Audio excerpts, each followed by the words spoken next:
Good morning student. आज हम chapter number first जो कि रिमेनिंग पार्ट रह गया था, how the camel got his हम।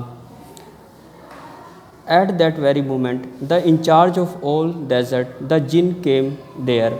उसी समय सभी मृस्थलों का कार्यभार संभालने वाला जिन भी वहाँ पर आया। The three animals discuss their problem with the जिन।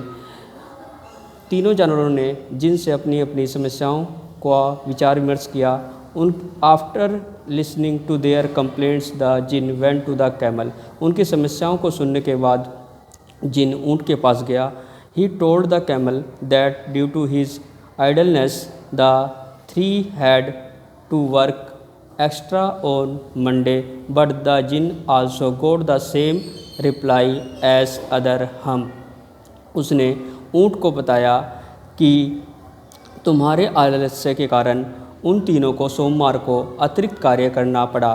इसके जवाब में ऊँट ने उसे हम कह दिया। The djinn said that you should work and abstain from saying humph but the camel again reply by saying हम।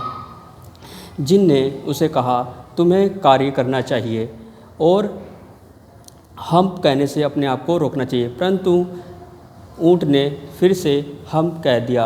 As soon as he said that his back puffed up and there was a big hump on his back. और शीघ्र ही उसकी पीठ फूलने लगी और उसकी पीठ बीच में से ऊपर की ओर उठ गई।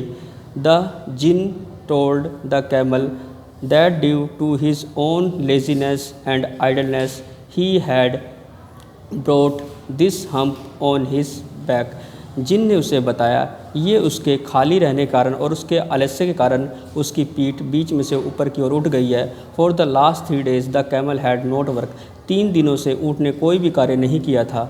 Now the camel was worried and he asked the jinn how could he work with this hump on his back.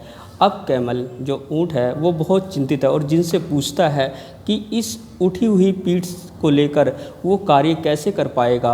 The djinn told the camel that his hump had a purpose. जिन ने उसे बताया ऊँट को कि एक विशेष उद्देश्य के कारण ऊपर उठी हुई है। As the camel had not worked for the last 3 days the hump would help him to work without eating for 3 days। ऊँट ने 3 दिन तक कार्य नहीं किया था तो ये ऊपर उठी हुई पीठ उसे 3 दिन तक बिना भोजन किए उसे कार्य करने में मदद करेगी। Now he should join the other 3 and work. अब उसे उन तीनों के साथ कार्य करना चाहिए। The camel went to the other 3 and started working. और ऊँट उन तीनों के पास गया और कार्य करना शुरू किया। From that day to this day the hump is on his back and he has not been able to cover up those 3 days and he has also not learned to behave but now we call the hump not to hurt the camel's feeling। इस बारे में बताया गया है कि